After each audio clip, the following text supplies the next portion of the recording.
In other news, the World Bank wants Ghana to explore all innovative financial instruments available to ensure the Sustainable Development Goals are achieved. According to the World Bank Country Director Henry Kerali, achieving the SDG is a collective and shared responsibility and requires a greater commitment across sectors.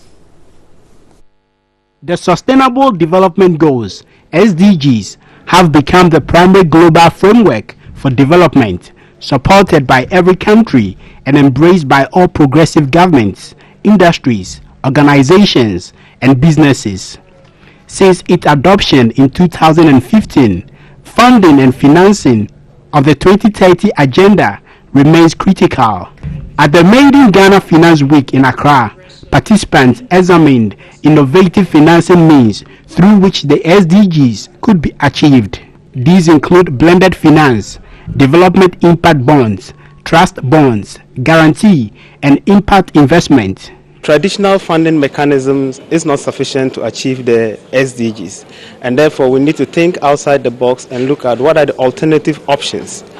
Indeed, we need to mobilize more domestic resources. How do we leverage on all these resources to accelerate the achievement of the SDGs?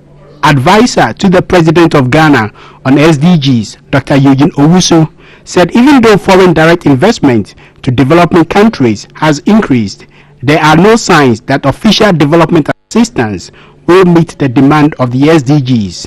One is on the domestic resource mobilization side, and we talked about broadening the tax base. I mean, you've seen a number of initiatives that the government indeed has put in place to try to really broaden the tax base and help maximize mobilization of domestic resources. All the work being done around paperless port, all the movement towards a digital economy are all efforts in this direction.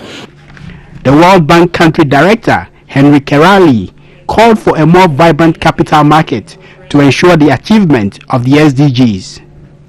What is needed is a comprehensive PPP bill that we believe has already been drafted and is with Cabinet to look at, and that will enable a better framework for attracting private investments into, for example, building schools, building hospitals, or even building roads and railways that are public infrastructure but built using private financing.